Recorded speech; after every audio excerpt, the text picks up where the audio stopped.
J-Dog, ACG, Ain't Too Stray, Crip Crip, Gang Gang. What up to all my lokes? What up to all my Hoovers? What up to all my movers? What up to all the NHs?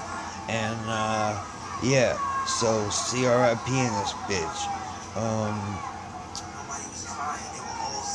Ain't Too Stray, all Crip Gangsters. Rest in peace, Pop Smoke. Ain't Too Stray all the way till my bones decay. I'm gonna show. Right now. I'm on punishing people for not using teams like this. There's only 2 teams you should be using. I know with Jedi Ray and with Jedi Master Luke, you get to use anybody that's light side. So with First Order, it should be that way. Like I should be able to use Supreme Leader Kylo Ren Unmasked, or Sith Trooper with Darth Revan, Bastila Shan Fallen, and Darth Malak. But it doesn't work out. If I was to do that now, I might win just because the team that I would pick is better than the team I'm facing. But these teams, I think, are meant to take out teams other than SLKR teams, because the only thing that they're supposed to look like, this is one Var Loner, and he's got one just like me, only he's got a Relic 8, which he bought because he couldn't have earned it. Anyways, except all my squad is 7, and I use the First Order Officer instead of the Stormtrooper, because I'm not going to use a Stormtrooper with, like, if I'm using any type of trooper with freaking Supreme Leader Kylo Ren, it's going to be one of the good ones, the Executioner or the Special Forces TIE Fighter pilot, and if I use one, I usually use the other. Because when Special Forces TIE Fighter, there's 3 people who stun on the First Order, and one is Supreme Leader Kylo Ren, one is Crew with Halt, and Kylo Ren with Siphoning, and if you're using Special Forces TIE Fighter pilot and Executioner, and you can call Executioner to assist, he'll stun every time. So right now, I'm even going to spend 50 cents or 50 of these coins to show you guys against a different team instead of waiting 8 minutes for the thing to refresh. If I can find another team that doesn't have everybody who's First Order, even if it's everybody that you see here instead, but switch Darth Malak with the First Order Stormtrooper, which might be makes sense, but with the officer that I use, it doesn't make sense that some guy, just because he's Relic 7, doesn't even have a Zeta. But when I use one of the best tunes in the game, Darth Malak with 2 Zetas, and he's Relic 7, and I use that against somebody who uses First Order Officer, First Order Stormtrooper, I get my ass kicked. But it's more, you can understand it more from the Stormtrooper. You can't really understand it from the officer. So let's clear my deck. Let's go to First Order. So that's the only thing. I'm getting close with my resistance. You guys want to see how my resistance coming along? This is for GL Ray. So I got R2 and C3PO don't count. So look at that. 1, 2, 3, 4, 5, 6, 7, 8. So these guys gotta go gear 13.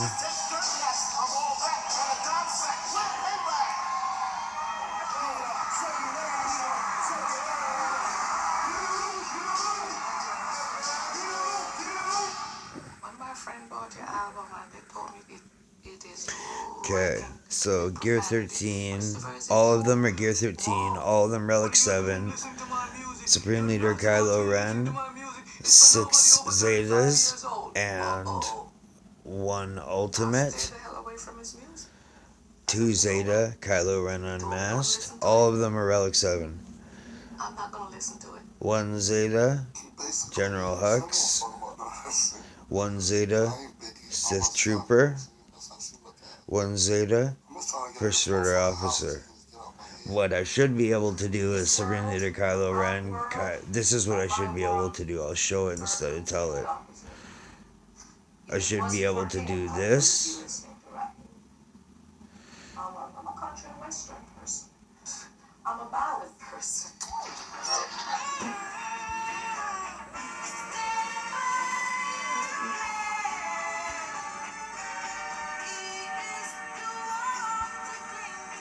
I should be able to do this. Or this even, because it's First Order and Sith. First Order and Sith. But I can't. I would save up money every year. I gotta do. My son and myself to Jamaica. He loved Jamaica because they spoiled him rotten. Once he placed his eyes on me, he run home. Grandma. And I know that I'm gonna win so much that I went to the trouble of recording this and everything. He was loving, kind. I'm probably faster too. He loved hanging out with his uncle. No, he's faster. Because Dave was the musician, and he would take him to these joints where they played their music. And he swore when he became famous, his Dave was gonna be a part of his group. Look at that. 3 people down at one. Just band together. And from the first time you hear me start to sing. Look at that. No fucking no ultimate used at all. Now I'm in the top 50. Now it's time to put some distance between me and some other people. So I don't want to do Jedi Knight Master Luke. I don't want to do proper Supreme Leader Kylo Ren. Where's that other team? Oh, you know what? This one I could probably do. Okay, so if there's not something that's a for sure win, I'm not going to spend. I always daydream of being a filthy rich lady. A lady of great means with 3 children. Out of a beautiful home on a hill. I did not see that in the country for me. That was not my life. When I became a teenager, I migrated to the United States. I was saddened, but at the same time, okay, I'm going to the great United States of America. In New York, in Brooklyn. School and work and taking care of your baby. But Jamaica was just a month sometime.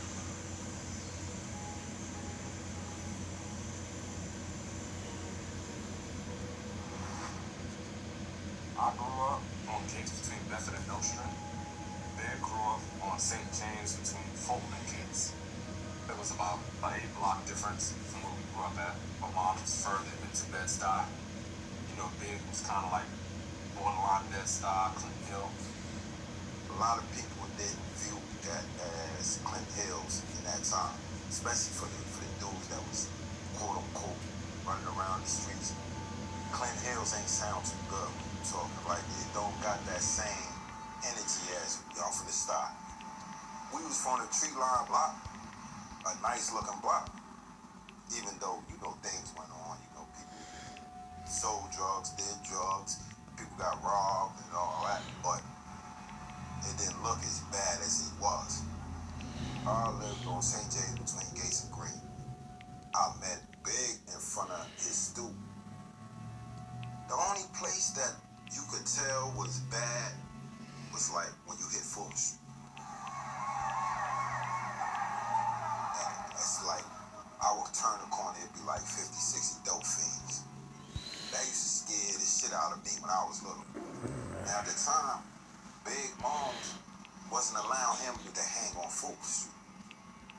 We on the stoop, she right there, Christopher? Where are you going? Most people did call him Big, other than his mom. Miss Wallace always called him Christopher. I never even heard her call him Christopher. Christopher was a very smart kid. You know, he goes to a Catholic school.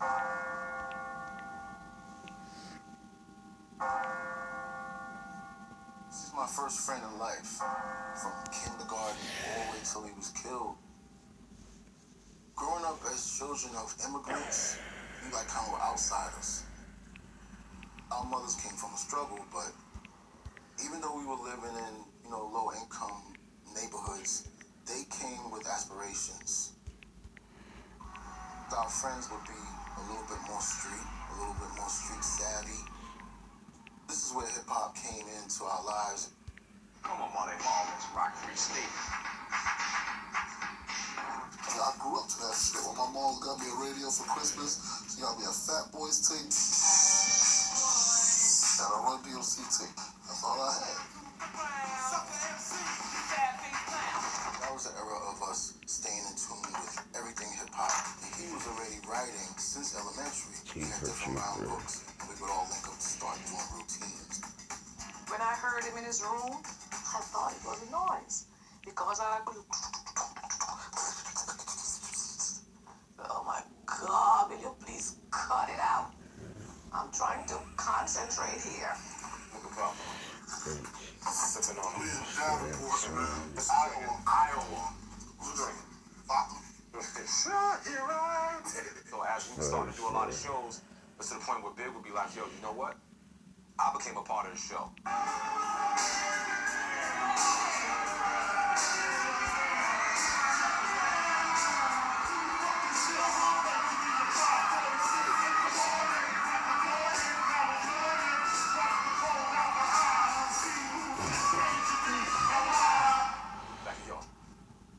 Song that drop, take the show, like take the audience. I want to see the reaction. So when we double them back, putting our show together, I know what songs are stronger, where I get the most reaction. So our shit was always the crowd, never was us. We always like to see what the crowd is doing. 4, 5, 6,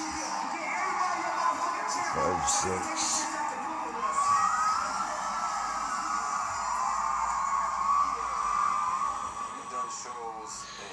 Places that might hold 500 people.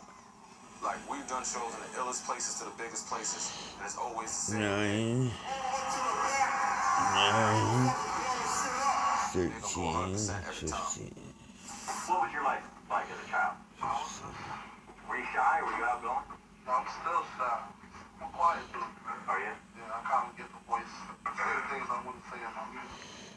As shy as he could be, when he could work an angle, he would speak up. Donald Harrison was a young jazz artist. When we were younger, we happened to live on the block. He would see Donald coming in with beautiful ladies and with the horn. And before I knew it, he would say, yo, I met him.